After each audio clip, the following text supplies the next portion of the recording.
제가 예. 오늘 제가 헌법 32조와 33조에 대해서 하려고 합니다. 예. 제가 하고 싶은 거. 그리고 왜 하려고 하냐면, 보자. 저는, 이 신체심리 전문가이고, 무용동작 심리치료사이고, 예술심리치료사이고, 청소년 노동인권 강사입니다. 저는 뭐 이런 일들을 하고 있습니다. 이거 내가 사진 보여줄게. 여기 빨간색 싸고 있는 아이는 장애 아이입니다. 여기도 예. 그 볼 위에 있는 아이도 장애 아이고, 주로 이제 특수 학교에 가서 아이들을 만나고, 그다음에 일반 성인들도 이렇게 마음 돌봄이 필요한 일반 성인들도 만나고, 그다음에 오랫동안 이 코로나 때문에 학교에서 심리 방역이 필요한 아이들에게 가서 움직임으로 하는 심리 교육을 합니다. 그리고 노동인권 강사로서 학교에 가서 수업을 합니다. 청소년들에게 노동인권이란 무엇인지에 대해서 수업을 합니다.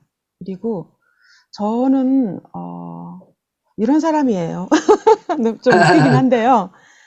20대, 30대 학생운동, 노동운동을 했습니다. 그리고 주로 20대 감옥에 들락날락 했습니다. 그리고 나서 정리하고 40대 육아를 했고요. 그러면서 좀 몸을 돌보면서 심리학 공부를 해가지고 충동약 치료사가 됐고요. 그래서 이제 여러 군데서 일을 하고 있는데, 50대 중반이 되어서 다시 제가 그 젊은 시절에 했던 30대까지 했던 노동운동에 대한 이런 기억들이 많이 있어서 지역에서 찾아보니 경기 북부 노동인권 센터가 있더라고요. 그래서 청소년 노동인권 강사.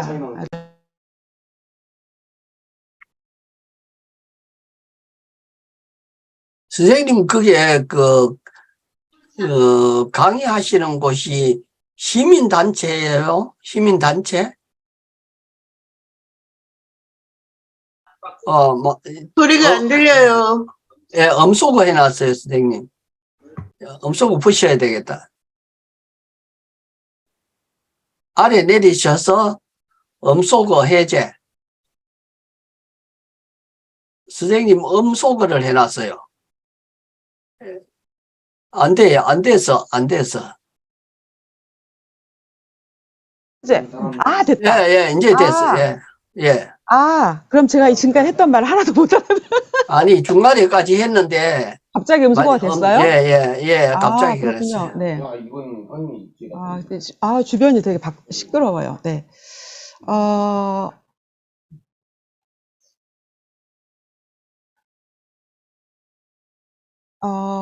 제가 경기 북부 노동인권 센터가 노동운동 단체이고요. 예. 그 청소년 노동인권 강의는 중학교, 고등학교, 그리고 사업장에 가서 합니다. 작은 사업장. 예. 학교에 가서 하거나 작은 사업장에 가서 하거나. 네. 질문에. 개인적으로 하시는 거예요, 선생님? 아니죠. 아니면 무슨 단체에 소속돼서 하시는 거예요? 그렇군요. 이게 그 노동인권 강의가 경기도 조례에 있어요. 조례가 있는 아마 지역에 있을 거예요. 예. 그래서 경기도는 경기도 조례가 있었고요. 이 조례를 만들기 위해서 그 안산, 시흥, 부천 이쪽에서 노동 단체에서 학교에 특히나 특성화고를 중심으로 해서 이 고등학생들이 아르바이트를 많이 하는데 인권교육이 필요하다, 노동인권교육이 필요하다라는 것을 계속 그 조례 만들기를 해가지고 경기도 조례에 있습니다. 예. 그래서 그 조례에 의해서 예산을 받았고 재작년부터는 경기도 평생교육원에서 이 사업을 일탁을 받아서 그 노동단체 연합과 경기도 평생교육원이 같이 협의하에 경기도 지역에 있는 학교에 들어갑니다. 그래서 예산은 경기도에서 받아서 합니다. 그런데 작년까지는 되게 점점 학교에 들어가서 하는 강의가 많아졌고 예산도 많아졌는데 올해 선거가 있었잖아요. 예. 올해 한 5분의 3이 줄었습니다. 예산이. 그래서 학교에 들어가는 게 반 이하로 줄었어요. 예. 윤석열 대통령 되고 네. 나서, 예. 네, 경기도도 이재명 도지사였다가 이제 바뀌었잖아요. 지금은 예. 이제 김동연이긴 하지만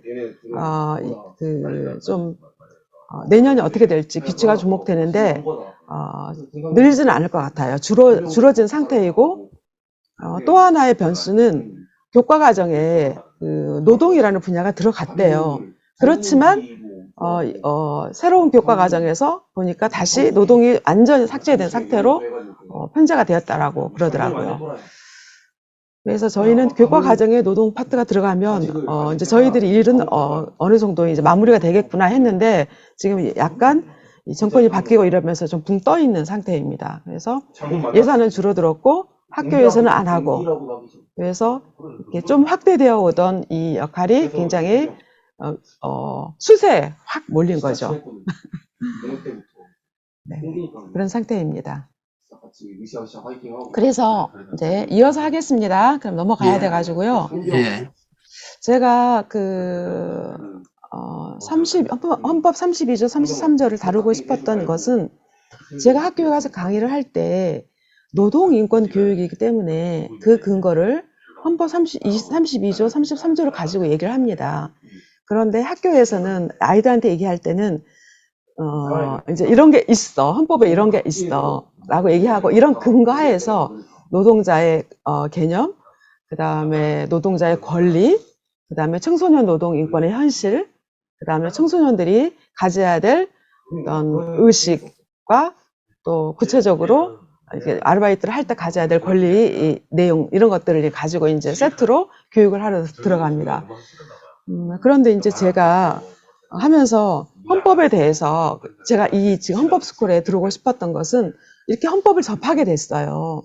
근데 사실 이제 그 30대까지 이렇게 이제 무슨 이런 이렇게 이념을 가지고 정치 활동을 했다 하더라도 그때 당시에는 공부가 되게 빈약해서 막 몸으로 뛰고 빈약해서 이런 탄탄하게 주로 현장에서 뛰었죠. 공부를 이렇게 많이 하진 않았어요. 그러다가 그게 이제 중단이 되었고 다시 이제 그 아이들한테 강의를 하려고 하면서 헌법의 32조와 33조를 들고 나갔는데 막상 제가 이 부분을 충분히 공부하지 못했어요. 그래서 이 헌법 스쿨에 와서 제가 공부를 하고 싶었던 이유였어요. 근데 우리가 이제 헌법 스쿨을 1년을 공부를 했는데 사실은 제가 기대했던 것은 각 조항을 1조부터 해가지고 좀 구체적으로 좀 파고들어서 하나씩 가는 그런 방식으로 하는 것을 제가 바랬는데 좀 방식은 좀 달랐던 것 같아요. 그래서 이제 막판에 이걸 제가 붙잡고 해보겠다라는 생각을 가지고 32조, 33조를 가지고 제가 오늘 하고자 합니다. 네. 그래서 헌법을 보다 보니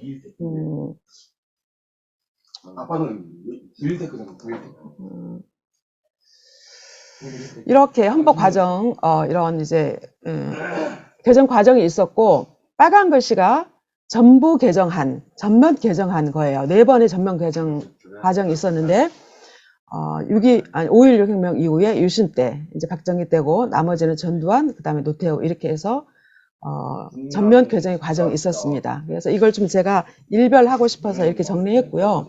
다른 분들은 공부를 해보셨기 때문에 그리고 또 우리 그 선생님께서 계속 글을 올려주시잖아요. 어떻게 헌법이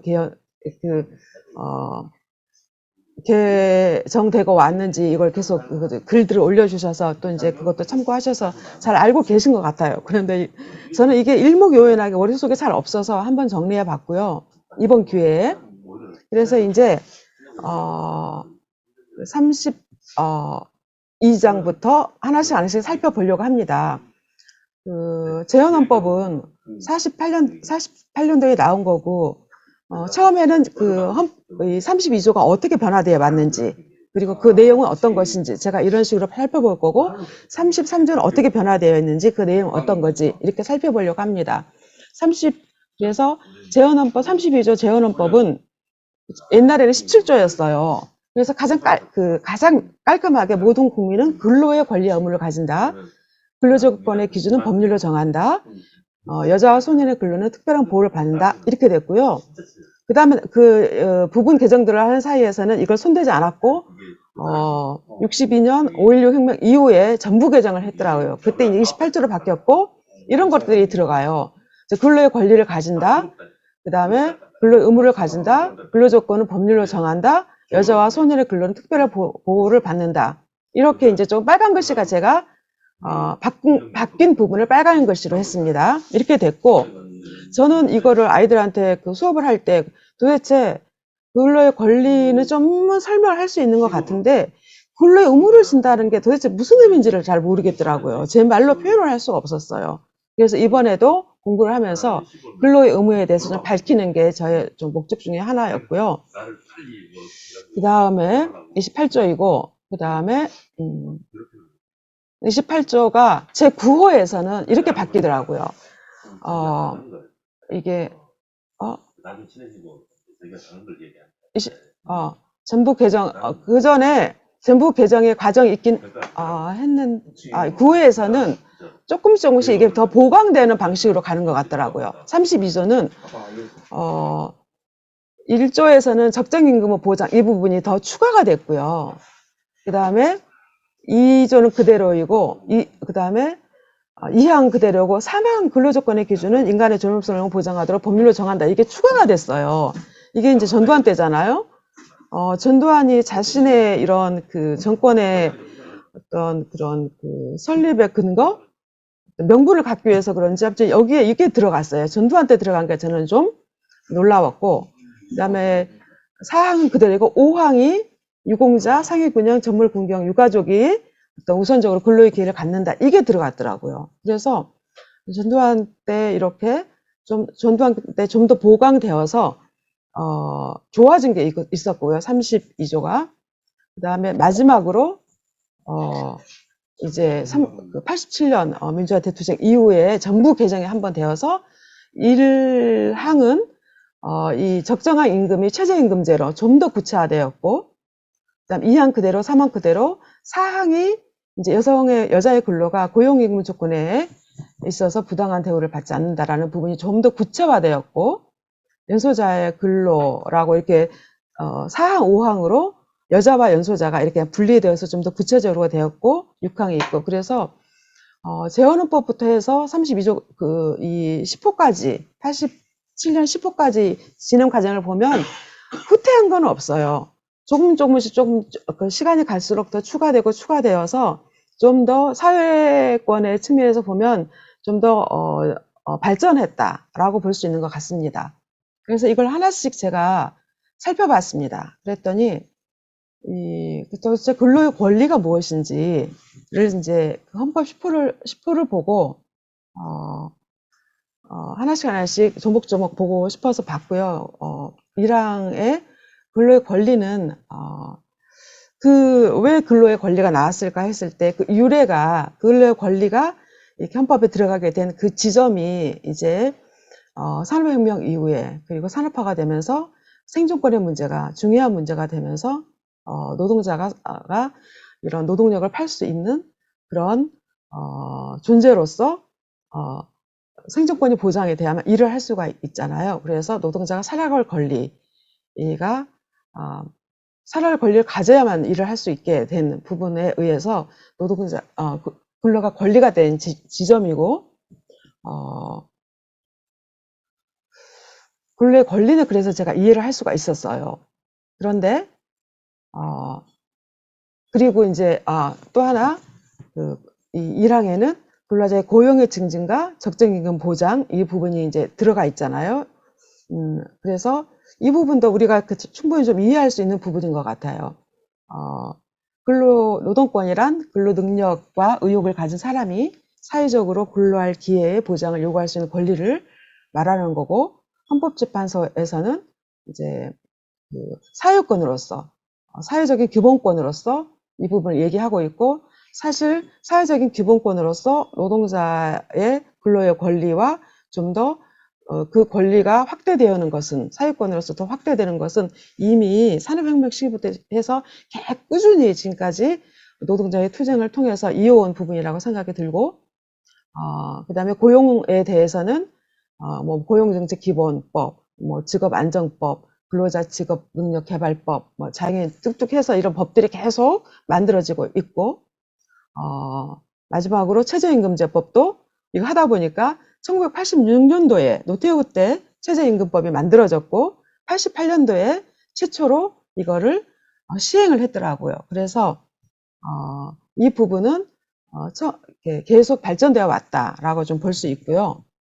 그 다음에 이제 두 번째 그 근로 의무를 지닌다, 이 부분이 저에게 좀 납득이 안 가는 부분이었어요. 그래서 이 부분은 제가 이제 첫 번째 이 파란색의 김광민 변호사라는 분이 있는데, 이분이 책을 알기 쉽게 쓴 게 있는데, 그 책에서 제가 많이 참고를 했어요. 헌법 쉽게 읽기라는 책인데, 여기서 말하기를,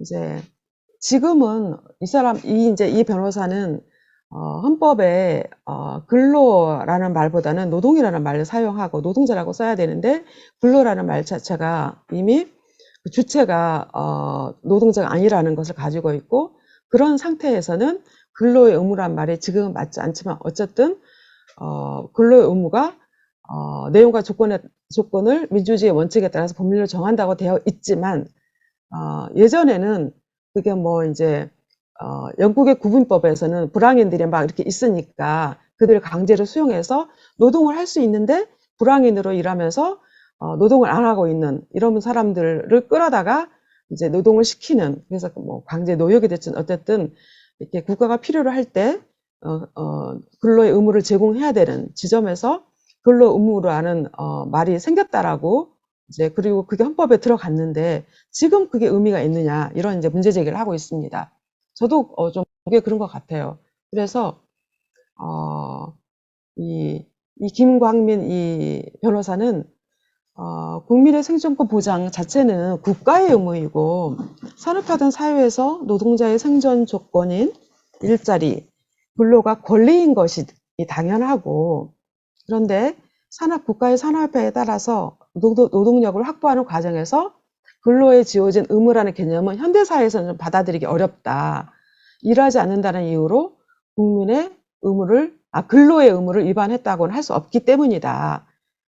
라고 해서 근로의 의무라고 헌법에 들어가 있는 부분에 대해서 문제 제기를 하고 있고, 저도 이제 이렇게 해석을 하고 나니까 이 헌법 조항이 좀 이해가 됐고, 이거는 좀 없어져야 될 조항이 아닌가? 뭐 이런 생각이 좀 들었습니다.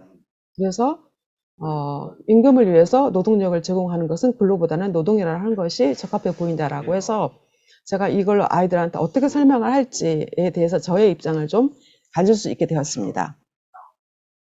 여러분 강의를 들으신 분들은 이걸 어떻게 생각하실지 모르겠어요. 그리고 이제 3조 이것도 근로조건의 기준은 인간의 존엄성을 보장하도록 법률로 정한다가 1980년도 8호 헌법에서 이제 들어간 부분인데, 어쨌든 좀 더 노동자의 삶이 인간의 존엄성을 할 수 있도록 발전해 나가는 건 필요하고, 그런데 이제 다른 많은 어떤 헌법을 공부하는 이런 뭐랄까, 법률대학원? 근데 그쪽에서 제가 계속 검색을 하다 보니까, 주로 이제 근로 조건을 중심으로 해서 얘기를 많이 하고 있더라고요. 임금, 지불 방법, 취업 시간, 휴식 시간, 안전시설, 위생시설, 재해보상 등 근로계약에 대해서 주로 얘기를 많이 하고 있었어요. 그리고 이제 좀 노동 쪽에서 의식을 가지고 있는 사람인, 이게 매일 노동 뉴스에서 제가 발췌한 부분인데, 그 사람은 이 조항을 우리 헌법 10조에 모든 국민은 인간으로서의 존엄과 가치를 가지며 행복을 추구하는 권리를 가진다 라는, 국가는 개인이 가지는 불가침의 기본적 인권을 확인하고 이를 보장 의무를 진다라는 내용과 연결시켜서 이 3조를 확대해서 봤을 때 이 노동자의 인간의 노동자가 노동을 하는 삶을 살 때 인간의 존엄성이 보장되는 것은 어떤 것인지 그 사회권이나 뭐 여러 가지 등등이 훨씬 더 확대되는 것을 제가 확대되는 것으로 저에게도 좀 이해가 되고 그렇게 좀 해석돼야 된다. 그리고 그렇게 발전적인 방향을 가져야 된다. 라고 생각이 들었습니다. 그래서 국가는 인간의 존엄성을 보장하는 수준으로 노동자의 근로조건을 유지하도록 노력해야 된다. 즉 근로조건을 이렇게 근로계약에 의해서 어떤 근로기준법상 근로계약에 의해서 이렇게 뭐 임금과 여러 가지 근로조건 이 정도에만 한정하는 게 아니라 인간의 존엄성이 보장되는 것이면 이건 어디까지 확대되어야 될 것인가 라고 했을 때 그게 헌법 33조하고도 상충할 수 있는데 어떤 공무원의 정치활동의 이렇게 단체 행동권 금지, 그 다음에 공무원의 정치활동의 금지 뭐 등등 여러 가지 이런 정치활동의 금지와 관련된 부분도 이 부분과 연결시켜서 어떤 더 확대되어야 될 부분으로 저는 이해를 했고요. 그리고 4번 여자의 근로는 특별한 보호를 받으며 고용, 임금, 근로조건에 있어서 부당한 차별을 받지 아니한다. 이거는 이제 그냥 이런 내용을 보시면 될 것 같아요. 이제 여자의 근로에 대해서 근로기준법상 정해져 있는 게 있고 생리휴가, 그다음 임산부의 부분, 그리고 여성의 사회적 진출을 위한 것, 그 다음에 여성 차별에 불리한 것에 대해서 조치하는 것, 모집과 채용에서의 차별금지, 여러 가지 평등권과 평등권에도 연결되고, 그 다음에 차별금지를 당하고 있는 부분에 대해서 관점을 가지면 되겠다라고 생각이 들었고요. 실제로는 현실에서는 차별을 많이 받고 있는 거죠. 현재 법에 있어서는 이렇게 규정을 하고 있지만, 그리고 그 다음에 연소자의 근로에 대해서도 근로기준법에 기준이 되어 있고, 이제 이 부분은 제가 이제 학생들을 상대로 얘기할 때 많이 얘기하고 있는 부분이죠. 학생들은 하루 7시간 주 40시간 이상을 초과하지 못한다. 그 다음에 성인이 되지 않으면 부모님의 동의서가 필요하다. 그리고 15세부터 부모의 동의서를 가지고 아르바이트를 할 수 있다. 이런 것들을 학생들에게 좀 더 구체적으로 이제 설명을 해줍니다. 그 다음에 이런 TV에 나오는 아역 배우, 이들은 어떻게 해서 일을 할 수 있는가 등등 이제 얘기할 수 있는 그런 것들을 얘기해 주고요.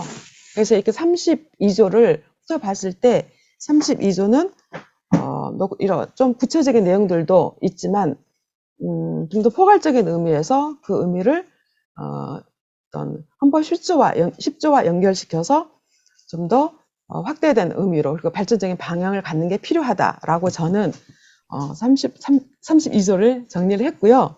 이어서 33조를 보면 32조에 이게 있네요. 국가유공자 상위군 이게 전두환 80년도 헌법 8호에 이게 들어갔죠. 근데 이제 이 부분이 현장에서 어떻게 이렇게 적용받는지 모르겠고요. 노동조합에서는 단체 협약에 그 산재를 당한 그 유가족들의 가족을 우선 고용하는 것을 단체 협약에 많이 집어넣더라고요. 그래서 노조에서는 이 부분을 이렇게도 해석해서 단체 협약에 넣어서 산재를 당한 이런 그 조합원의 가족이 채용될 수 있도록 하는구나라고 좀 알 수 있었고, 그런데 이것을 또 그 고용노동부에서는 이것을 고용 세습의 측면이지 헌법 정신에서는 이게 맞지 않다 뭐 이렇게 얘기하고 있는 것도 있다라는 것을 알게 되었습니다. 네. 여기까지 해서 32조이고요. 33조를 보겠습니다. 33조는 재헌헌법에서는 18조의 시작이고 다들 아실 거예요. 이런 그 근로조건에 대한 부분과 노동자가 단결권, 단체 교섭권, 단체 행동권이 있다라는 것이고 공무원은 이런 단체 행동권을 가질 수 없다라는 게 그 내용인 거죠. 그런데 재헌헌법에서는 이렇게 아주 간결하게 되어 있어요. 근로자는 단결, 단체 교섭, 단체 행동의 자유, 이걸 다 자유라고 했고, 이게 법률의 범위 내에서 보장된다. 그리고 영리를 목적으로 하는 사기업에서는 근로자는 법률이 정하는 바에 의해서 이익의 분배에 균점할 권리가 있다. 이렇게 해서 당시에는 이익의 분배에 균점할 권리가 있다라는 것은 지금으로 얘기하면 경영 참가인 거잖아요. 경영 참가하고 경영 참가에서 그 분배에 참여한다라는 의미인데 이게 그 다음에 이제 빠지는 거잖아요. 그래서 이 헌법 33조는 계약되는 부분도 있고 좀 더 진전되는 부분도 있고 이런 양방향을 갖고 있더라고요. 쭉 과정을 보면. 그래서 6호는 62년도에 만들어진 건데 이때는 뭐가 들어가냐면 저기 불 좀 켜줘. 배터리.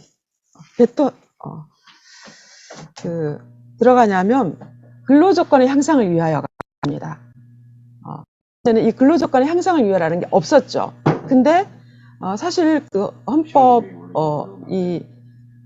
33조의 사망이나 헌법 10조를 보면 보다 이게 사회권을 향해서 확대되어 나가야 되는데 헌법 6호에서는 근로조건의 향상이라는 것으로 해서 이 범위가 축소됩니다. 그리고 이항인 공무원의 근로자는 이 노동 상권을 가질 수 없다. 이게 제약이 들어가는 거죠. 이 제약은 이 헌법 6호는 62년도 5.16 혁명 이후에 전부 개정이 된 거잖아요. 이 헌법 6호는 완전히 그 법을 다시 만드는 것처럼 해서 완전히 전면 개정을 한 겁니다. 그래서 6호는 이렇게 노동 상권을 근로조건의 향상이나 범위로 제한시키고 기업의 수익 분배에 노동자를 배제시킴으로써 노동자의 권리를 대폭 축소시킵니다. 그리고 이렇게 헌법을 다시 5.16 쿠데타로 권력을 잡은 직후에 헌법을 다시 만드는 수준으로 개정한 헌법인데 당시 박정희는 자신의 권력이 집중될 수 있도록 헌법을 제정하였는데 이 과정에서 노동자의 권한을 최대한 축소하기 위해서 노동 상권의 근로 조건의 향상이라는 단서를 붙인 것으로 생각한다라는 게 헌법 쉽게 읽기 책에 나왔고요. 또 하나 이 근로조건의 향상이라는 것 때문에 피해를 본 그리고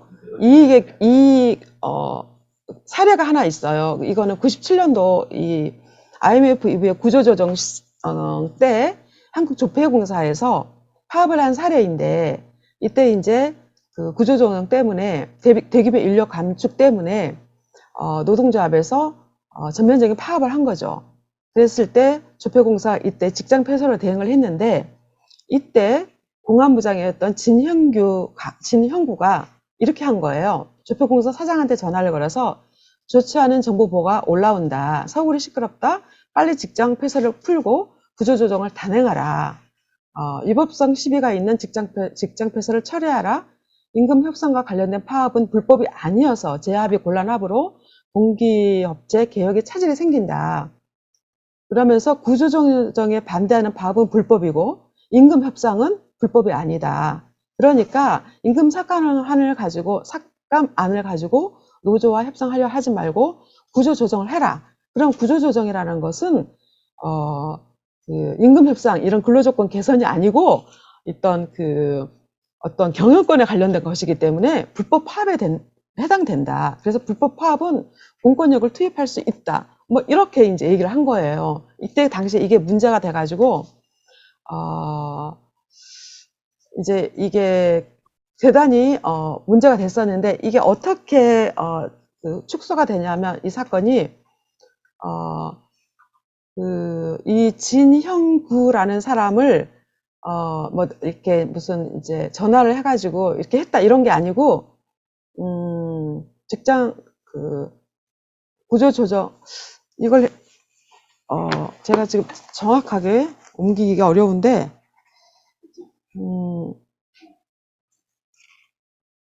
그래서 이거를 이런 대화가 있다는 사실만 인정하고 파업 유도 발언은 확실할 수 없었다라고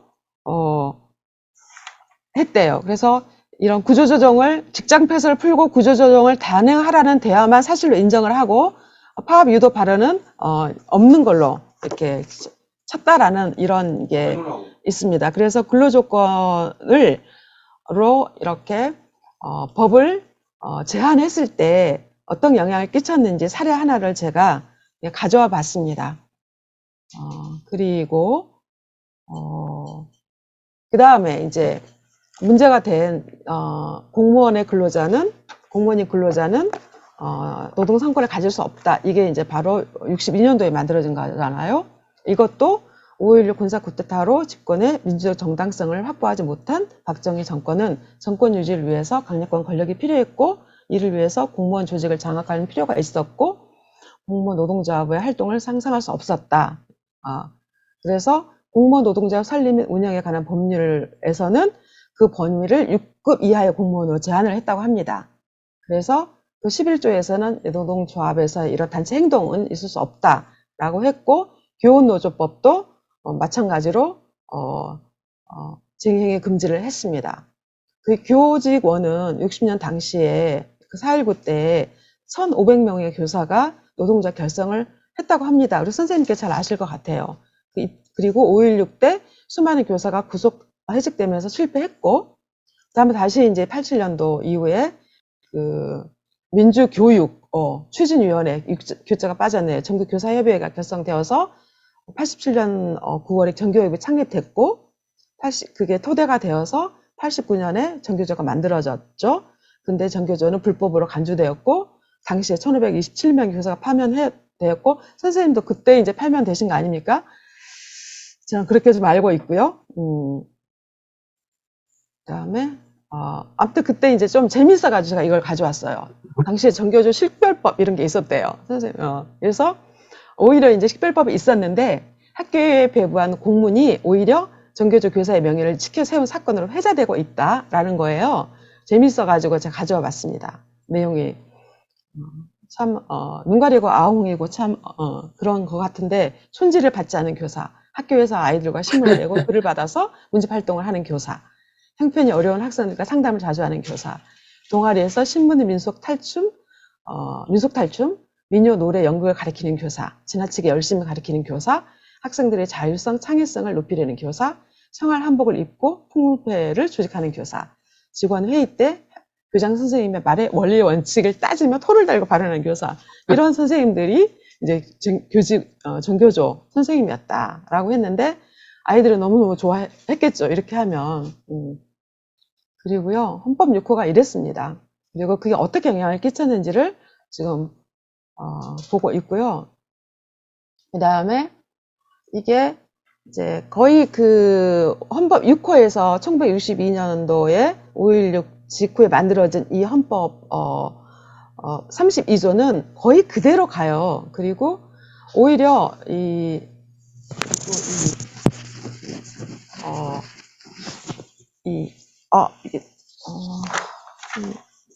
보자. 잠시 제가 좀 헷갈리는 게 있는 것 같아가지고. 네. 8호. 7호, 8호, 헌법 8호. 제가 지금 잘못 썼는데요. 맞네요. 헌법 8호, 맞습니다. 이건 박정희 때죠. 72년도에 이 3항에 들어갔어요. 아까 1항은 노동 3권, 그 다음 2항은 공무원의 노동 3권 제한, 그 다음에 3항, 이게 공무원과 국가, 지방단체, 국영기업체, 공익사업체, 국민경제에 중대한 영향을 미치는 사업체 종사하는 근로자의 단체 행동권을 제한하는 게, 이게 이제 이것도 유신헌법 때 이제 이게 들어간 거죠. 그래서 오히려 박정희는 이제 유신헌법 때 훨씬 더 강하게 노동상권을 강제할 필요가 있었고, 반공 이데올력을 이용해서 한국을 군사국가화 하는데, 여기에 이제 방위산업체 노동자들이 들어가는 거죠. 그전에는 방위산업체는 안 들어갔었어요. 근데 이때 방위산업체 노동조합, 방위산업체에서 일하는 노동자의 단체 행동권이 제한이 됐고, 이때 방위사업체에 의해서 지정된 주요 방위산업체에 종사하는 근로자 중에서 전력, 용수, 방사물질 생산하는 업무에 종사하는 자들의 쟁의 행위를 제한했던 것이 이때 들어가고요. 이제 이 이후에는 별로 바뀌는 게 없어요. 그리고 전두환 때는 80년 전두환 때는 약간 좀 손을 보는 정도예요. 그래서 1호에서는 근로조건 향상을 위하여 약간 이렇게 문구를 좀 다듬는 정도이고 2항은 그대로 가고 32조인데 잘못 썼네요. 그 다음에 이게 8호에서는 31조였나 봐요. 그리고 9호에서는 31조였나 봐요. 그리고 여기에 방위산업체가 구체적으로 지정이 돼서 들어가요. 그 80년도에 9호 헌법에서는. 아까는 8호에서는 방위산업체라는 말이 없고 실질적으로는 그 방위산업체의 쟁의를 단결권을 제한했다면 오히려 이제 좀 더 명료화해서 방위산업체를 80년도에 집어넣는 거고 그 다음에 이제 마지막인 그 10호에서 이때가 33조가 되는 거고 이때도 약간 이제 문구를 수정하고 이때는 좀 더 나아지는 거죠. 1호는 그대로 가고 근로조건의 향상 그대로 넣고 2호에서는 복잡한 걸 다 빼고 이제 그 앞에서는 공무원인 근로자는 법률로 제한된 자를 제외하고는 단체행동을 가질 수 없다. 이것을 9호에서 이렇게 했는데 10호에서는 공무원인 근로자는 법률이 정하는 자에 한하여 이렇게 좀 부정적인 표현을 뭐라고 해야 되나요? 좀 이렇게 포지티브, 네거티브 이런 식의 표현법인가요? 한하여 단체 행동을 가진다 이렇게 좀 바꿨고 그 다음에 3항을 아까는 되게 복잡하게 뭐가 국가 어쩌고 해가지고 많았는데 이제 이게 87년 헌법이다 보니 법률이 정하는 주요 방위산업체 이렇게 간결하게 해서 여기에 종사하는 근로자의 단체 행동권은 법률이 정하는 바에 의하여 뭐 이렇게 이 정도로 해서 32조는 아니지 33조는 크게 보면 근로자의 근로조건으로 제한된 거에 의해서 그 내용이 근로자의 어떤 이 근로자의 권리가 그리고 권리가 아주 굉장히 축소된 이런 근로조건으로 축소된 것을 계속 유지하고 있고 그것은 그대로 유지하고 있고 조금 공무원이나 기타 등등에서 그 제한을 뒀던 거를 약간 풀어주는 정도로 좀 바뀌었어요. 그래서 32조가 좀 더 노동자의 권리가 사회권적 측면에서 훨씬 더 발전되어 가야 되고 그 방향을 갖고 있는 거라면 33조는 좀 제한된 상태에서 다시 후퇴한 상태에서 다시 그것을 발전시켜 나가야 되는 이런 임무를 가지고 있는 것 같아요. 그래서 마지막으로 제가 김영탁이라는 분이 매일노동뉴스에서 이제 글을 쓴 건데 과연 노동기본권이 뭔가 노동기본권 할 때 사람들은 33조의 노동 3권에 대해서 주로 많이 얘기하는데 사실은 32조에 훨씬 더 그 의미가 담겨져 있다. 그래서 노동자의 기본적 헌법적 권리는 노동 3권에 담겨 있는가? 아니다. 더 근본적인 권리는 32조에 있다. 3조는 그 노동자의 심리적 권리, 노동민주주의 내용을 담는 거라면 32조는 노동자의 생활권적인 기본권, 사회적 권리에 관한 내용이다. 근데 지금은 그 조항에 노동이 아까 제가 이렇게 의문이 들었던 노동의 의무 조항도 담겨 있고 하면서 이 사회적 권리 의미가 뚜렷하게 지금 부각되고 있지 않아서 이것을 잘 다뤄야 되는 게 필요하다. 그래서 33조가 노동기본권을 실현하기 위한 수단에 관한 조항이라면 32조는 그 목적을 달성의 목적을 나타내는 조항이다. 그래서 이 노동기본권 이 두 가지가 잘 보완되어야 한다. 그래서 현재 노동계에서 33조에 맞춰져 있는 거에 대한 문제를 제기하고 있고요.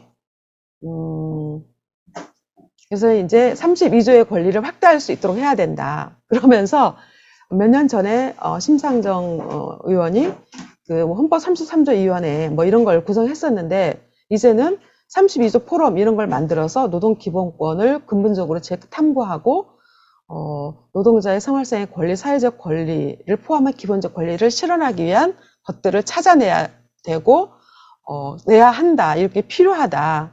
이러면서 33조 위원회가 국회에서 하는 거라면 32조는 국회 바깥에서 사회적 진보 역량을 모아서 이걸 해나가길 바란다. 이런 글을 썼는데 제가 되게 공감이 많이 가서 32조와 33조를 제가 훑어보면서 마지막으로 제 생각도 좀 비슷해서 이렇게 정리해 보았습니다. 여기까지 저의 발제를 마치겠습니다. 아이고, 수고하셨습니다. 아이고, 너무 감사합니다. 그런가요? 어떻게 해야 될까? 지금 부러워서. 선생님 강의 들으면서 네. 시간을 우리가 안배를 그냥 네. 10분으로 제한한다든지 이렇게 안 해서 네. 한 15분, 20분 정도 안 하겠나 생각을 했는데 했는데 예상보다도 시간을 그러니까요. 많이 이야기를 하셔서 네. 지금 자르지도 못하고. 한윤주 선생님, 그 강의 내용이 너무 좋아서 들었고요. 네. 한윤주 선생님도 시간은 얼마나 걸릴까요? 저는 짧게 하겠습니다. 그리고 네. 오늘 마지막에 하실 선생님도 시간이 조금 필요한 것 같아서, 죄송하지만은, 이거 마지막 강의를 계속 할 건지, 아니면 오늘 늦게까지라도 끝낼 것인지 하는 걸 이따가 정의하도록 하고, 홍정희 선생님 강의하신 네. 내용이 너무 중요한 이야기를 해 주셨거든요. 그렇습니까? 제헌헌법하고 유신헌법하고 그다음에 전두환 헌법, 그다음에 87년 현행헌법 이런 걸 연도별로 비교를 해 놓으니까 저는 뭐를 느끼느냐 하면은요. 초기에 제헌헌법부터 좋은 헌법이 점점 개혁을 해 가지고 이름도 노동이 근로로 바뀌고 또 균점권 하는 게 있죠. 이익의 균점권 하는 것은 조소항의 삼균주의에서 그 제헌헌법에 있던 것이 전부 이렇게 바뀌어 가지고 최근에 윤석열은 화물연대 노동자의 파업권을 마치 파업을 불법이라고 이야기를 해서 파업권을 막 박살을 내는 그런 모습을 보면서 아주 굉장히 중요한 말씀을 해주셨는데 우리 질문을 우리 한두 분만 좀 받고 넣더라도 그렇게 다음 한윤주 선생님 강의 듣도록 이렇게 이야기를 하겠습니다. 꼭 물어보실 거 질문하실 분 말씀하십시오. 그냥 넘어가도 될까요? 그리고 홍정희 선생님 강의안을 우리 이사방에 올려도 되겠죠? 강의방에 올려도 되겠죠? 그리고. 근데 제게 너무 이렇게 지금 1차 자료를 다듬지 않고 이렇게 올려가지고 제가 괜찮겠습니까? 예, 좋습니다. 괜찮아요? 아주, 아주 좋아요. 네네. 제가 한 가지 질문은 아니고요. 제가 아까 홍 선생님 말씀하신 것 중에 조금 착각하신 부분이 있는 것 같은데, 제헌의회에서 말한, 그러니까 단결권, 단체 교섭권, 단체 행동권 외에 이익 균점권은 경영 참여가 아닙니다. 그건 경영 참여가 아니고, 그 당시에 노동자 대표 경영 참여에 대해서도 또 논의를 했었는데, 이거는 부결이 됐고, 이익 균점권은 노동자의 노동도 자본가의 투자와 똑같은 것이므로 거기에서 나오는 이익은 균점에서 나눠줘야 된다는 거, 고르게 나눠 가져야 된다는 게 이익 균점권이지 경영 참여하고는 전혀 관계없는 예, 좋습니다. 또 다른 분은요? 네, 저는 아주 원론적인 질문인데 노동과 근로가 뭐가 다른 거죠? 네, 맞습니다. 그게 이제 되게 중요하게 얘기를 하는데요. 그냥 저는 노동은 그야말로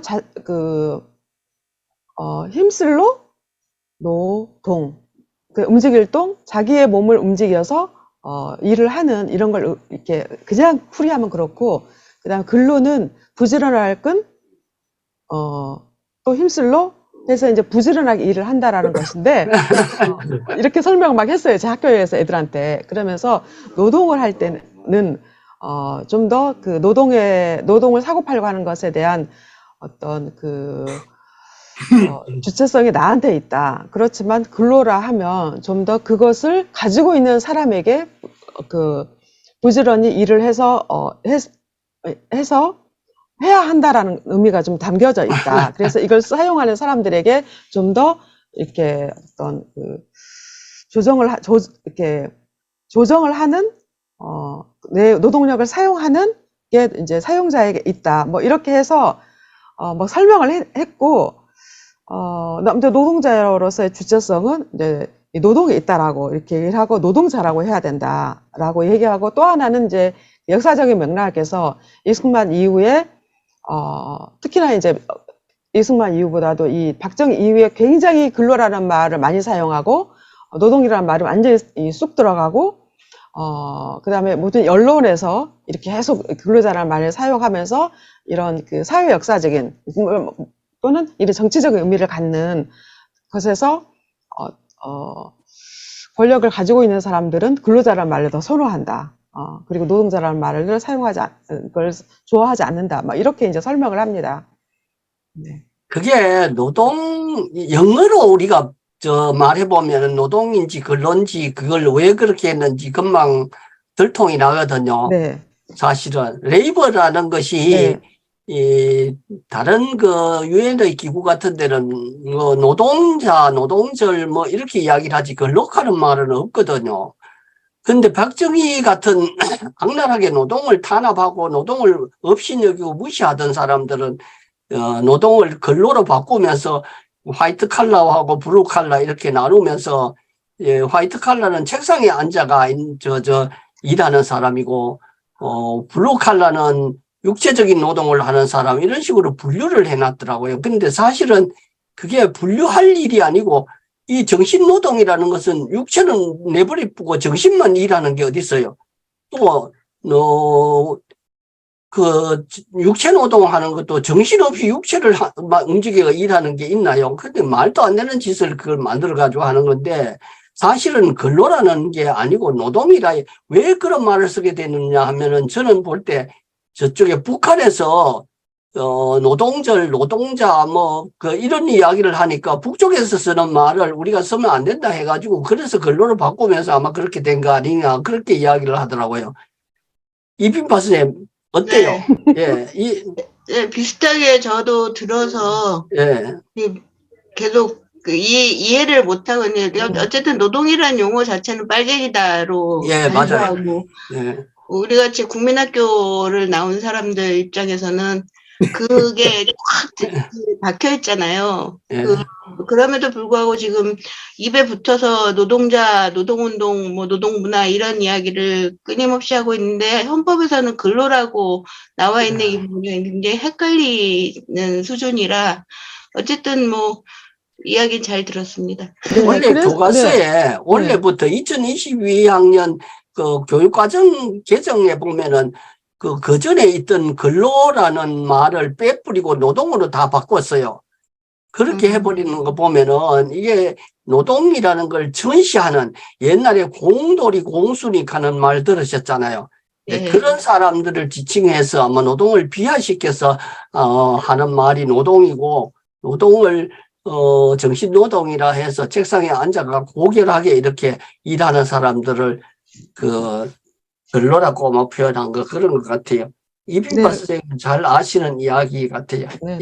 그 다음에 또 다른 사람 지금 시간이 나는 너무 이 이야기 가지고 오늘 더 많이 이야기 하실 분이 있을 것 같은데 경기도 조례도 다 근로로 노동으로 바꿨어요. 그렇죠. 다 교과서야 그렇게 바꾸도록 지시가 되어 있어서 교육과정 편성권을 그렇게 가진 교육부에서 그렇게 바꾸고 있어요. 선생님 질문할 거 있으면 이제 다음에 그게 헌법 강의 방에 좀 올려주시고 홍정희 선생님 강의 방 보시고 답변도 좀 해주시고 그렇게 해주시면 좋겠습니다. 선생님. 그리고 아까 조폐공사 처음 유도 발언했던 진형구의 사이가 지금 현재 법무부 장관하는 한동훈입니다. 그렇습니까? 자, 한효주 선생님.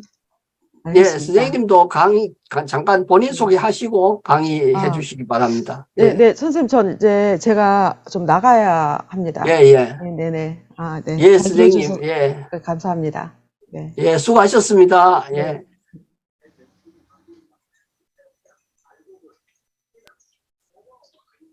이거 이렇게, 예. 공유 해제하고 가야 되는데. 강의 해제해야 되는데, 예. 됐어요. 한윤주 선생님, 예. 네, 지금 할까요? 예, 예, 말씀. 네. 본인 소개 간단하게 하시고요. 네. 저는 그 대체의학을 하고 있고요, 직업으로. 그리고 현재 여성단체 회장을 맡고 있습니다. 그런데 이제 제가 그 단톡에 들어오게 된 것은 우리 이제 임영택 교수님께서 여기 들어와서 헌법 공부를 한번 해보지 않겠냐라고 추천하셔가지고 들어오게 됐는데, 이 헌법은 저하고는 참 친숙하지 않은 줄 알고 별로 가까이 하지 않았었습니다. 그런데 이제 한 주, 두 주 수업을 듣다 보니, 내가 너무 그냥 외면하고 살았나? 뭘 하고 살았나? 이런 생각이 들었었어요. 그래서 저와 같은 그 여성들에게 이러한 얘기를 좀 해줘 볼까 하고, 그리고 열심히 듣기만 했습니다. 근데 이제 오늘 제가 이제 10분이라도 해봐야 된다고 그러셔서, 저는 이제 요즘 이슈가 되는 뉴스 중에서, 가장 지금 문제가 되고 있는 서울 공공돌봄 예산 삭감에 대해서 생각을 하게 됐어요. 왜 그러냐면, 이제 저도 육아를 했던 엄마이고, 지금 또 저희 자녀들이 육아를 하고 있는 중이고, 그래서 이제 되게 관심이 갔고, 그리고 또 늘 그 정부가 바뀔 때마다 하는 얘기, 저출산 고령화에 대해서 얘기를 하는데, 딱히 뭔가 나아진 건 없는 것 같고, 그리고 또 그 세계에서 출산율이 가장 낮아지고 있는 이런 시점에서 공공돌봄 예산을 삭감한다는 건 과연 지금 현재 이게 정책이 잘 되고 있는가라고 궁금해져가지고 제가 여러분들한테 뭘 하기보다는 여러분들하고 한번 같이 생각해보는 그런 시간을 갖고 싶어서 저출산 고령화에 대해서 조그맣게 간단하게 하고 저는 내려가겠습니다. 먼저 이제 그 공공돌봄 예산 삭감 이거를 2022년 12월 초에 했죠. 그래서 제가 마침 이제 읽고 있었던 책이 김대중 자서전이었어요. 근데 이제 거기서 보니까 내가 하는 복지는 앞으로 내가 시행해야 할 복지는 생산적 복지를 하겠다라고 말씀을 하셨고, 그것이 복지는 시혜가 아니고 인권이다라는 말씀을 하셨어요. 그래서 이제 그런 내용을 읽다가 이게 그러면 과연 우리는 지금 제 10조에서 말하는 행복을 추구할 권리를 누리고 있기는 한가? 왜냐하면 우리는 당연히 국가가 보호를 해줘야 되는데 공공동물보험 예산을 삭감한다고 한다면 일가정 양립하는 주부들은 그러면 어떻게 하지? 우리 아이들은 어떻게 하지? 이런 이제 염려스러운 마음이 들었습니다. 그래서 고민이 됐던 게 그러면 다른 앞전 시장은 어떻게 했었는지를 찾아보게 됐죠. 그래서 보니까 오세훈 시장이 공공돌봄 예산을 142억을 삭감했는데 박원순 시장 때는 영유아 무상교육 예산으로 2227억 원을 책정해 놓은 걸 보게 됐어요. 그렇다면 지금 우리의 아이들에 대한 정책은 후퇴하게 되는 거 아닌가 이런 우려를 갖게 됐고요. 그리고 나서 이제 또 찾아봤죠. 우리 그 36조에 있는 가족을 돌봐야 한다는 그런 법이 건강가정기본법이나 아이돌봄 지원법에서는 어떻게 하고 있는가 이렇게 봤더니 여기에서도 역시 국민은 인간다운 삶을 유지할 수 있는 그런 가정을 영위할 권리를 준다 그랬고 아이돌봄 지원법에서도 아이의 복지 증진이나 보호자의 일가정 양립을 도와야 된다 이런 법 조항들이 있더라고요. 그런데 이제 우리 지금 윤석열 정부에서는 여성가족부를 폐지한다라고 공약을 했었어요. 그런데 보니까 여성가족부 가정기본계획 수립에도 여성가족부 장관은 5년마다 중앙행정기관의 장과 협의해서 계획을 수립해야 된다라는 조항이 있었고요. 그리고 아이돌보험 지원법에서도 역시 4조 기본계획 수립에 여성가족부 장관은 5년마다 관계 중앙행정기관의 장과 협의해서 계획을 수립한다라고 되어 있습니다. 그렇다면 지금 우리 여성가족부가 흔들리니까 서울시가 자기 독단으로 그 돌봄 예산, 공공돌봄 예산을 삭감한 건 아닌가. 그래서 우리 여성들이나 우리 국민들이 조금 더 목소리를 냈어야 되는 거 아닌가 하는 아쉬움을 갖게 됐는데, 우연히 이제 제가 조선왕조실록을 좀 찾아보게 됐어요. 그래서 조선왕조 때에 우리 사회는 어떻게 복지사회를 구현했는가 라고 봤더니 출산휴가 항목이 나옵니다. 세종실록 12년의 출산휴가는 그 관가의 노비에 대해서 출산 후 7일 이후부터 근무하게 했고, 이 이유는 아이를 버려두고 근무하게 되면 어린아이가 해롭게 될 것을 염려한 것이다라는 조항이 있었고요. 그래서 세종께서 말씀하시기를 일찍이 일베기간의 휴가를 더 주게 하였다. 본인 자신은 그 전에 있었던 출산 후 7일 이후부터 근무를 하게 한 거를 본인은 이제 100일로 늘렸다라는 그런 얘기가 나옵니다. 그리고 또 하나, 사역인의 아내가 아이를 낳으면 그 남편도 만 30일 뒤에 근무하게 하라라고 이제 지시를 내리시죠. 그렇다면 지금 우리의 복지 사회는 조선시대만 또 못한 건 아닌가 이런 생각을 하게 됐습니다. 또 이제 정조실록 7년에 보면 그때 불우아동 복지, 그러니까 사회보장제도 프로그램이었던 것 같아요. 그래서 걸식 아동을 구하고 수용하는 경우 진율청 밖에 거처를 설치하게 하고, 양식은 4세에서 6세 사이 1인에게는 뭐 1일 쌀 5톱, 장 1호, 미역 1입씩. 그리고 이제 7세에서 10세에는 이보다는 조금 더 높아지네요. 1인 7홉에서 장 2호, 미역 2입씩. 이렇게 주라고 지시를 내리셨고요. 또 젖을 먹여야 하는 버려진 아이들을 이 아이를 맡기는데 걸식 여인 중에서 젖이 있는 여인 1인에게 아이 2명을 배정하라고 지시합니다. 그래서 양식 1인은 1일 쌀 1대 4호, 장 3호, 미역을 3입씩 주라. 또 걸식 여인이 아닌데 내가 아이를 돌보겠다고 자원하는 여인에게는 아이를 1명만 배정하게 합니다. 근데 젖이 나오지 않기 때문에요. 그리고 이제 양식은 1인 1일 쌀 1대, 장 2호, 미역 2입씩 이렇게 이제 배정이 되어 있더라고요. 그런데 이제 어떻게 걸식 여인이 아닌데 아이를 키울 수가 있냐, 젖이 나오지 않는데 키울 수가 있냐라고 한다면, 저도 어릴 때 어머니가 이제 장사를 나가시면 동생들을 쌀가루를 맘가루로 만들어서 이렇게 끓여서 먹였던 기억이 나요. 그래서 젖이 없더라도 아이를 이제 육아를 할 수 있는, 그래서 성장시키는 그런 경험이 있어서 이 말을 이제 제가 이해를 하게 됐습니다. 그러면 이제 이번에 발표한 윤석열 정부가 발표한 저출산 고령화 대책을 또 관심 있게 보게 됐어요.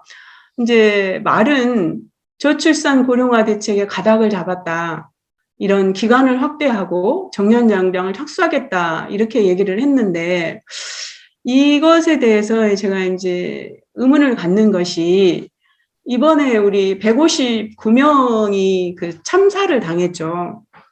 그러면 출산해서 그 참사당한 희생자들이 나이가 거의 한 25세 중심으로 봐요, 제가.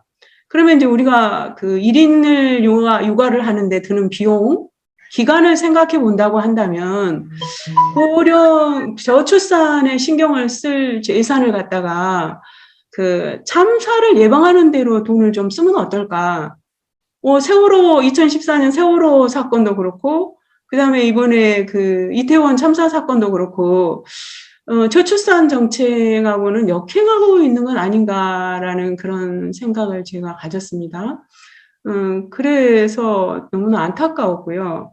그리고 나서 또 보니까 그 청년들의 채무가 굉장히 높은 수준에 있다. 그러면 이 청년들이 과연 결혼을 할 것이며 또 아이는 낳을 수 있을 건지 그런 이제 걱정스러운 마음이 되었습니다.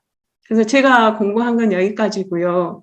여러분들하고 같이 사회에서 지금 이루어지고 있는 이러한 일들이 과연 우리가 행복을 추구할 권리를 우리가 누리고 있는 건가? 라는 생각이 들어서 오늘 한번 같이 의논해보고자 올렸습니다. 여기까지입니다.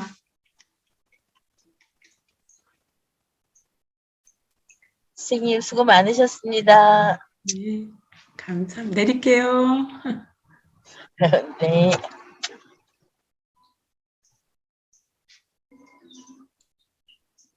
네.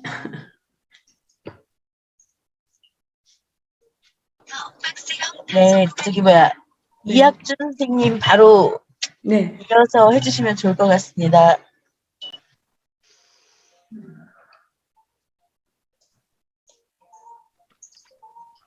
예, 안녕하십니까. 이학준입니다. 반갑습니다. 안녕하세요. 네, 제가 잘못 이해를 했는 모양이에요. 저는 강의가 아니고요. 그냥, 제가 뭐라도 하라고 그래가지고 그냥 그 교육 했던 거 그냥 간단하게 말씀드리려고 합니다. 뭐 시간은 많이 걸리지 않을 것 같습니다. 한 7, 8분이면 되지 않을까 싶네요. 예, 시작하겠습니다. 네, 저는 헌법교육 또는 민주시민교육의 이름으로요, 2019년부터, 올해는 사실 많이 못했는데,까지 좀 해왔고요. 뭐 성인, 아동, 그걸 정확히 기재해 놓은 건 아닌데, 대략 각각 25회씩 해서 한 50번 정도, 한 90분짜리 내지는 2시간짜리 기준으로 해서 50회 정도 하지 않았나 싶습니다. 그 아동들은 거의 대부분 중학생이었고요. 학교 동아리 아이들 대상으로 뭐 사회 5회, 그다음에 이제 청소년 시설에 그 아이들 운영위원회라든지 동아리 대표들 대상으로 해서 해봤고요. 그다음 성인분들은 주로 이제 활동가분들, 뭐 자원봉사자분들이 주로였습니다. 그래서 대전의 한 구에 이제 마침 그 민주시민교육 활동가들을 양성하는 과정이 있어서 두 차례 헌법을 가지고 교육을 한 적이 있습니다. 그리고 시인권센터 강사단, 기자단, 대학생 지킴이단을 대상으로 또 교육을 했었고요. 평생교육진흥원 시민대학에서도 하기도 했습니다. 보통 교육 회차는 이제 많게는 4회 내지는 5회차였고요. 주로 이제 2회차 교육을 좀 많이 했습니다. 그리고 이제 헌법의 지식과 정보도 중요하죠. 하지만 저는 그 헌법의 아주 기초적인 지식을 바탕으로 해서 헌법의 정신과 그 헌법적 가치를 함께 나누는데 많은 시간을 할애했습니다. 시민대학의 경우는 이렇게 이제 5번 했습니다. 보통 2번을 할 때는 이제 위에 그 분홍색 빛 있는 그 헌법과 여기서는 주로 이제 전문 일부 하고요. 헌법 제10조 위주로만 얘기를 합니다. 그 다음에 대한민국 민주공화국이다 하는 2회차에서는 헌법 제1조 제1항과 2항 위주로 얘기를 하고요. 그리고 이제 지금 녹색빛 있는 이렇게 쓴 것이 녹색빛 있는 주제로 3, 4, 5회차 강의를 진행했습니다. 예, 뭐 이제 우리 지금 이 방에 계시는 선생님들도 이제 교육의 경험이 많으셔서 이제 제가 듣기로도 또 이제 중학교, 강원도 쪽에 중학교나 이런 데 많이 나가신 걸로 알고 있는데요. 뭐 비슷한 경험을 하셨겠습니다만 저도 이제 만나보면 학생이든 뭐 성인이든 만나보면 뭐 헌법은 다들 알고 계시죠. 근데 실제 헌법에 대해서 제대로 알고 계신 분은 거의 없다라고 얘기할 수 있고요. 뭐 다들 헌법은 잘 모르면서도 다들 이제 그 법하면 갖는 이제 그 선입견이랄까 이런 거 있잖아요. 뭐 어렵다, 딱딱하다. 전문가들이나 공부하는 거 아니냐. 나하고 그게 무슨 관계 있나? 혹시 모르겠네. 정치하는 사람들은 좀 보면 도움이 되려나. 요즘 윤 대통령도 헌법 하던데, 뭐 이렇게 인식을 이제 가지고 있죠. 어쨌든 그 교육이 끝나게 되면 한번 소감을 어떻게든 시간을 좀 할애해서 그분들의 소감, 느낌 이런 것들을 저도 듣고 같이 나누려고 하거든요. 저는 이제 알르삼 돌아보기라고 그러는데 알게 된 건 느낀 거 삶에 적용할 것 해서 이렇게 이제 시간들을 나눕니다. 그럼 대개 어쨌든 그 헌법 교육에 대해서 굉장히 긍정적인 평가들을 하십니다. 아, 헌법이 이런 거였냐? 그냥 헌법 공부하고 싶다. 라든지 또 얼마 전에는 제가 이제 어쨌든 그 평생교육진흥원에서 이제 강의를 했는데 그때 마침 초등학교 선생님이 들으셨어요. 그분이 이제 그 2주짜리 한 번 해서 2주 연속하는 거였는데 한 번 들으시고는 우리 손바닥 헌법책 제가 그때 이제 소개를 했었는데 그거를 또 주문하셔가지고 바로 아이들에게 수업 적용을 해놓으라고 이렇게 말씀 주시고 했던 부분 이런 것들이 또 기억에 남습니다. 어쨌든 저는 어느 정도 좀 예상을 했던 거는 다른 게 아니라 우리 헌법이 갖고 있는 매력 때문이죠. 헌법의 정신, 헌법적 가치 그 매력 때문에 그렇게 그것을 알게 됐을 때 많은 분들이 그렇게 헌법에 대한 관심이 커지면서 새롭게 인식하는 그런 시간들이었다고 저는 보고 있습니다. 예, 이상 저는 제 얘기는 마치도록 하겠습니다. 수고하셨습니다. 예. 네, 이학준 선생님께서는 실제로 강의 경험도 많으시고 그러는데 우리 들으신 선생님들 중에 이학준 선생님께 혹시 궁금하신 거 있으신 선생님은 좀 질문하셔도 좋을 것 같습니다. 이학준 선생님이 본인 소개를 안 하셨는데 네. 지금 대전에 그 청소년 인권센터 대전에 예. 대전에 그 청소년 이제 진로진학센터라고 있습니다. 거기에서 일하고요. 그다음 대전시 인권센터 강사단의 일원으로 또 활동을 하고 있습니다. 인권센터장을 맡고 계시는데 네, 인권센터장 아니고요. 예. 여기는 강사 일원으로 함께하고 있습니다. 예. 선생님이 지금 우리 헌법일기 국민운동 대전지부장을 어렵게 맡아주시겠다고 해서 우리 함께 하고 계시는 분인데 저는 집이 가깝기 때문에 선생님한테 한번 찾아가서 맛있는 점심도 빼앗아 먹고 이렇게 했거든요. 근데 선생님이 어떻게 우리 헌법하고 인연을 맺게 되느냐 하면은 그 시흥에 우리 갔을 때 KTX 안에서 선생님이 저보고 혹시 김용택 선생님 아니냐고 하시더라고요. 그래서 나는 생전 처음 보는 분인데 어떻게 나 이름을 아느냐 하니까 목소리를 들어보니까 알겠다 하면서 그래서 선생님 알게 됐고 참 너무 좋은 일을 하고 계시고 지금 우리보다도 먼저 이렇게 일을 하고 계셔서 아마 깊이 있게 시간을 줄여서 아마 그렇지 선생님 하실 이야기가 참 많은 것 같습니다. 또 강의하신 내용 중에서 궁금하신 거 있으면 말씀하십시오.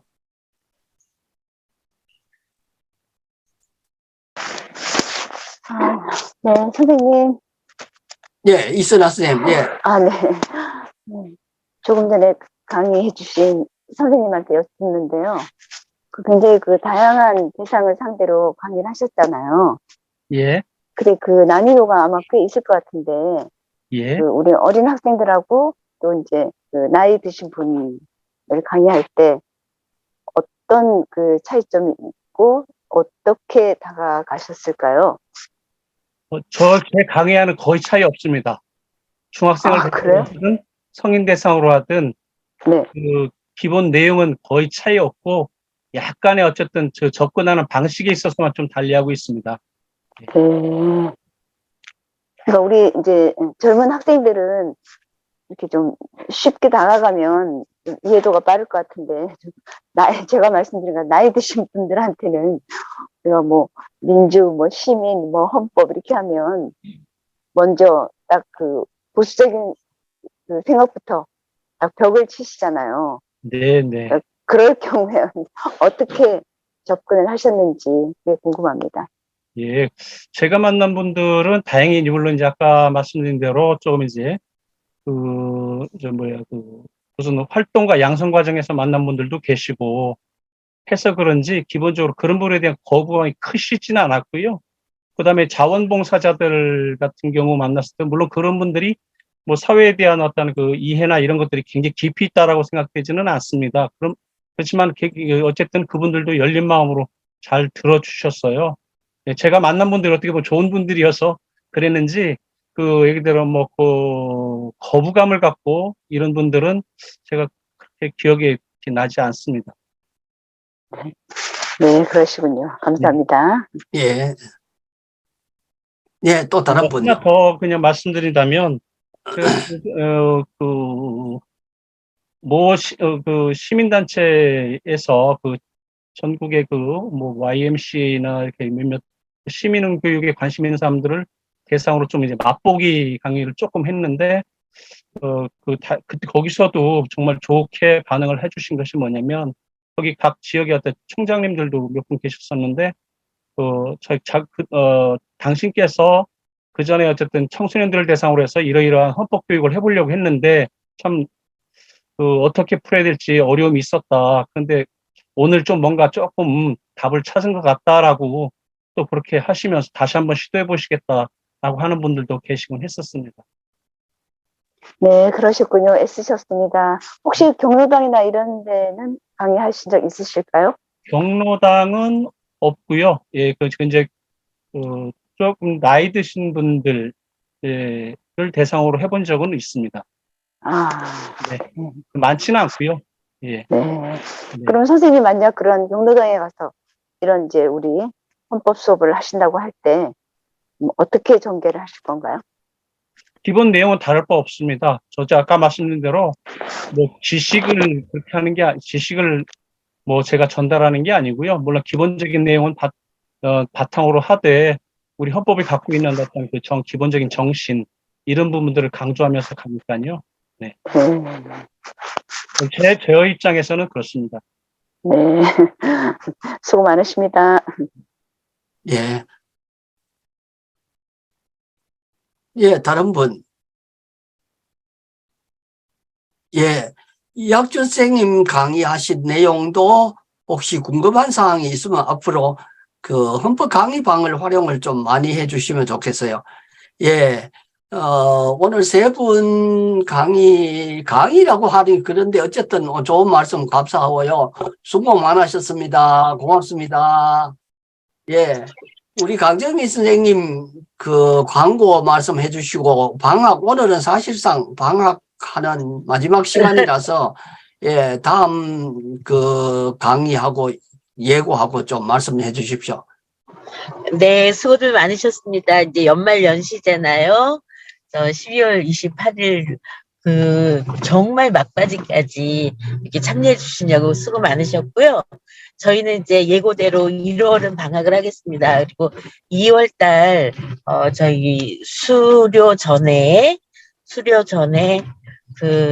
마지막으로 저희 신용인 제주대학교 신용인 교수님을 한 번 더 모셔서 좀 약간 강의를 제대로 들어보자고 요청하신 선생님이 계셨고요. 또 한 분은 한상희 교수님이라고 헌법은 사랑이다라고 하시는 건대 교수님이 계세요. 그래서 한상희 교수님이 이제 섭외 중이고요. 그래서 2월 달에는 저희 교수님 한 두 분을 모시고 좀 정리하는 면에서 강의를 마무리해서 수료를 할까 합니다. 한 달 방학 동안 건강하시고 평안하시고요. 헌법 공부도 틈틈이 많이 하시고 2월 달이었습니다. 오늘 수고 많으셨습니다. 2월 첫 주 수요일에, 예, 네네. 2월 첫째 수요일에부터 예, 강의를 시작하겠습니다. 그 중간에 일어나는 일들이나 이런 것들은 헌법 강의 방에 예고를 하거나 그렇게 하도록 하겠습니다. 예, 오늘 수고하신 선생님, 같이 함께 하신 선생님도 고맙습니다. 예, 새해 복 많이 받으시고요. 예, 내년에 감사합니다. 뵙겠습니다. 새해 복 많이 받으세요. 예, 건강하십시오. 예. 수고하세요.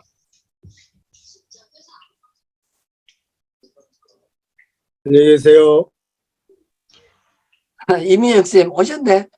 예, 반갑습니다. 건강하세요. 예.